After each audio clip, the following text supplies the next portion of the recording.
वर्तमान समय में बड़ी चर्चा का विषय है कलीसिया पर सताव। विभिन्न राज्यों में, संसार के विभिन्न देशों में नाना प्रकार के नियम कानून बनाए जा रहे हैं जिससे कि सुसमाचार प्रचार बाधित हो और सुसमाचार प्रचारकों को दंडित किया जाए। यदि हम इतिहास में जाएं तो हम देखते हैं कि कलीसिया के स्थापना के पहले से सताव प्रारंभ हो चुका था।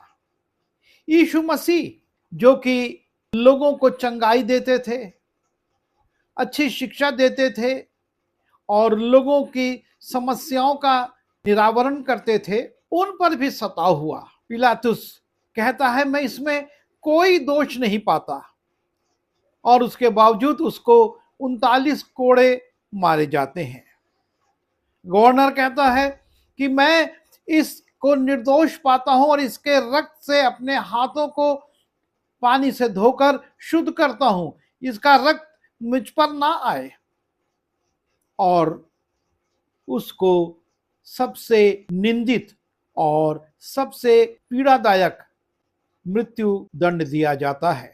यीशु मसीह पर सताव हुआ और जब यीशु मसीह पर सताव हुआ और यीशु मसीह तीसरे दिन मृतकों में से जी उठे और अपने चेलों को आज्ञा देते हैं कि जाओ और संसार में सुसमाचार प्रचार करो, सब जाति के लोगों को वचन सुनाओ, पिता पुत्र पवित्र आत्मा के नाम से बपतिस्मा दो और उन्हें वो बातें जो मैंने तुम्हें सिखाई हैं मानना सिखाओ। और तब चेले यीशु मसीह की उस पीड़ा को देखने के बाद और पवित्र आत्मा से परिपूर्ण होने के बाद बलवंत होते हैं और वो बड़ी हिम्मत के साथ यरूशलेम में प्रचार करने लगते हैं।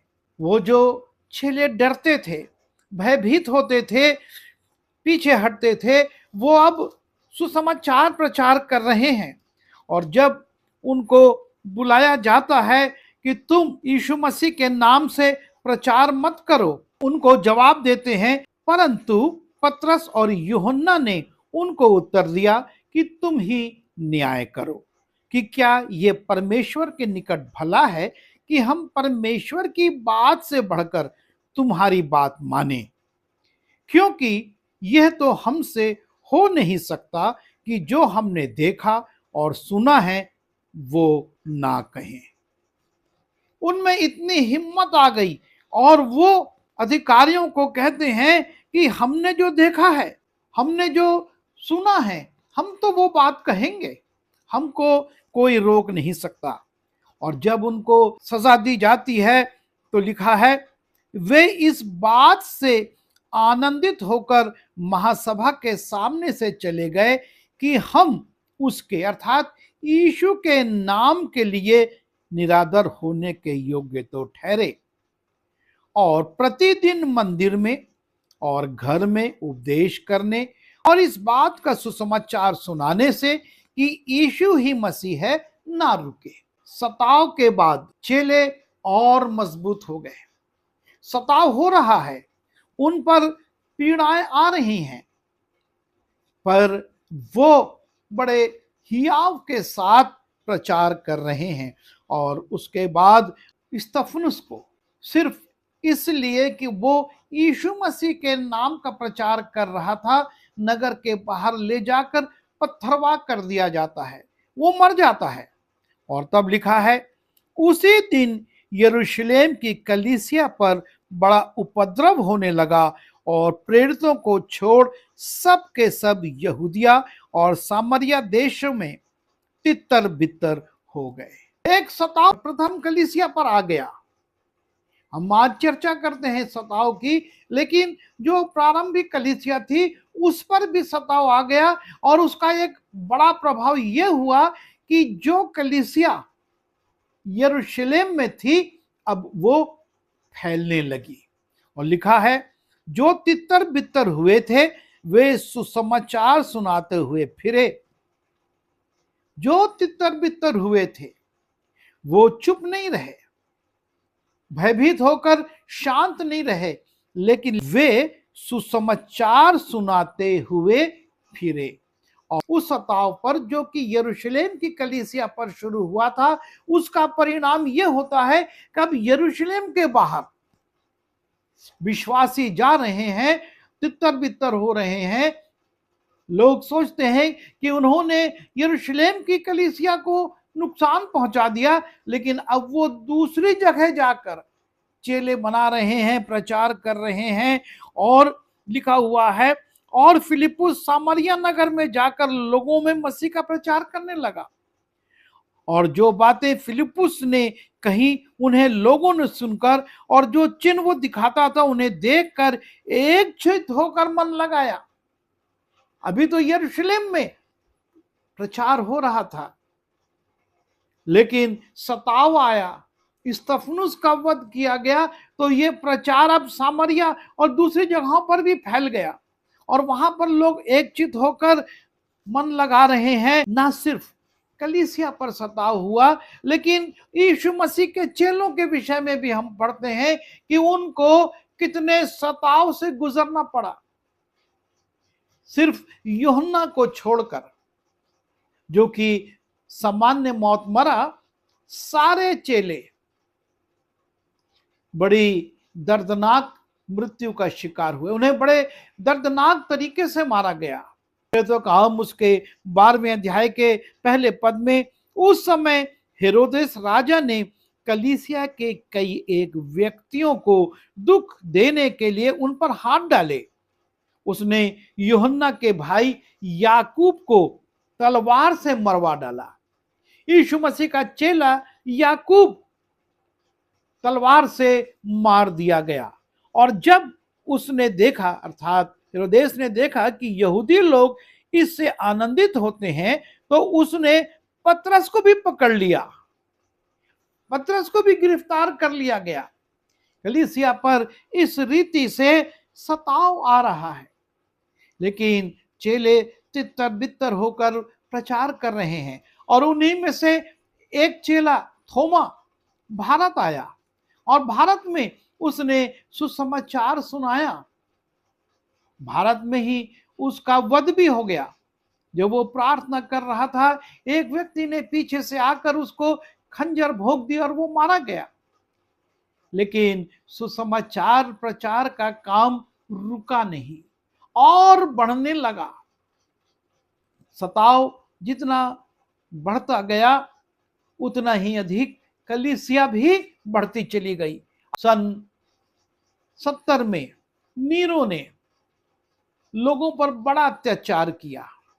उसकी पार्टियों में मसीही लोगों को जिंदा जला दिया जाता था जैसे मोमबत्ती, और उसके रोशनी में वो अपनी जेवनार करता था, पार्टियां करता था। सन 70 में जब रोम जला, तो रोम जलने का दोष भी मसीहों पर लगाया गया और बड़ा सताव हुआ। लेकिन उसका परिणाम कि कलीसिया और बढ़ गई और विश्वासी बढ़ गए।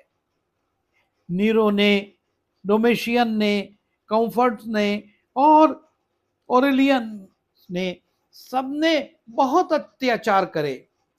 सन 321 तक भयानक अत्याचार हुए। 10 रोम के अधिकारियों ने कलीसिया पर बहुत अत्याचार करा, पर कलीसिया घटी नहीं, बढ़ती गई।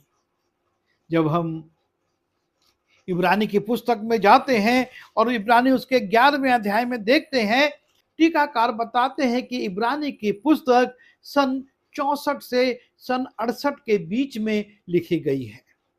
और इस पुस्तक में, जो बाइबल में सम्मिलित है, विश्वासियों पर जो अत्याचार हुए उसका विवरण दिया हुआ है। कितने तो मार खाते खाते मर गए और छुटकारा ना चाहा, इसलिए कि उत्तम पुनरुत्थान के भागी हों। कई एक ठट्ठों में उड़ाए जाने और कोड़े खाने, वरन बांधे जाने और कैद में पड़ने के द्वारा परखे गए, पत्थरवा किए गए, आरे से चीरे गए, उनकी परीक्षा की गई, तलवार से मारे गए।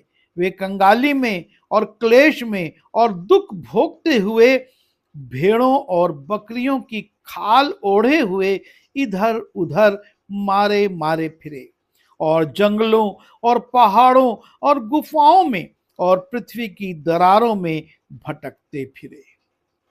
इस प्रकार का अत्याचार सन 64 से सन 68 के बीच में कलीसिया में विश्वासियों पर किया गया, जिसका उल्लेख इब्रानी का लेखक अपनी पुस्तक में भी करता है और हम बाइबल में उसको पढ़ते हैं कि किस प्रकार से विश्वास करने वालों पर अत्याचार हुआ। लेकिन इसका परिणाम हम देखते हैं कि कलीसिया और मजबूत हुई। आज भी संसार में ऐसे बहुत से देश हैं और हमारे देश में भी बहुत से राज्य हैं और सरकारें हैं जो कि सुसमाचार प्रचार के विरुद्ध कानून ला रही हैं। सन 1968 में मध्य प्रदेश में धर्म परिवर्तन निरोधक विधेयक आया था और वर्तमान में 2026 में छत्तीसगढ़ में भी ये नियम पास किया गया है। पर परमेश्वर का काम और परमेश्वर की मंडली जितना सता हुआ उसमें वो बढ़ी है। प्रभु यीशु मसीह ने साफ कह दिया था अपने चेलों से कि यदि उन्होंने मुझे सताया है तो तुम्हें भी सताएंगे। और यीशु मसीह सताए गए और यीशु मसीह के सताने के द्वारा उसके चेले भी सामर्थ पाए और वो भी सताए जाने में भयभीत नहीं हुए, लेकिन वो अपना काम करते रहे और कलीसिया आगे बढ़ती रही। और जब सताव बढ़ा, कलीसिया के अगुवों ने जो प्रार्थना करी वो आज हमारे लिए एक मार्गदर्शक है। अब हे प्रभु, उनकी धमकियों को देख और अपने दासों को ये वरदान दे कि तेरा वचन बड़े हियाव से सुनाए और चंगा करने के लिए तू अपना हाथ बढ़ा कि चिन्ह और अद्भुत काम तेरे पवित्र सेवक यीशु के नाम से किए जाएं। जब वे प्रार्थना कर चुके तो वो स्थान जहां वे इकट्ठे थे हिल गया और वे सब पवित्र आत्मा से परिपूर्ण हो गए और परमेश्वर का वचन हियाव से सुनाते रहे।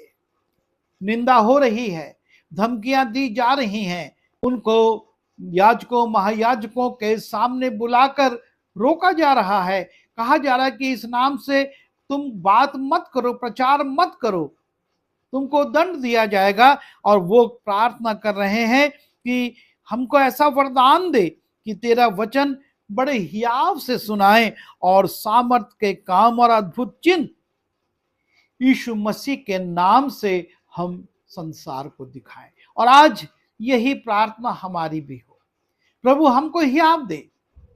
ये सब बातें आएंगी, पर इस सताव की तपन में तेरी कलीसिया और भी कुंदन बनकर तेरे लिए महिमा का कारण बने, तुझ पर लोग विश्वास करें और जो रुकावटें हैं वो दूर हों। हम उनके लिए प्रार्थना करें, क्योंकि परमेश्वर का वचन कहता है जो तुमको छूता वो मेरी आंख की पुतली को छूता है, और जो परमेश्वर की आंख की पुतली को छुएगा परमेश्वर दंडित करेगा। पर हमको उनके लिए ना दंड मांगना है और ना हमको उनको किसी रीति से धमकाना है। यीशु मसीह ने यही नमूना दिया, वो किसी को धमकाता नहीं था। हमको सिर्फ परमेश्वर से प्रार्थना करना है और अपने काम को जो उसने दिया है कि तुम जगत के छोर तक जाकर मेरे नाम की गवाही दो और पिता पुत्र पवित्र आत्मा के नाम से बपतिस्मा दो और उन्हें वो बातें जो मैंने तुमसे सिखाई हैं उनको तुम मानना सिखाओ। हमको ये कार्य करना है, बाकी परिस्थितियां परमेश्वर ठीक करेगा, परमेश्वर रास्ता खोलेगा, परमेश्वर दिखेगा। जैसा कि चेलों ने कहा कि अब हे प्रभु उन धमकियों को देख और अपने दासों को ये वरदान दे कि तेरा वचन बड़े हियाव से सुनाएं।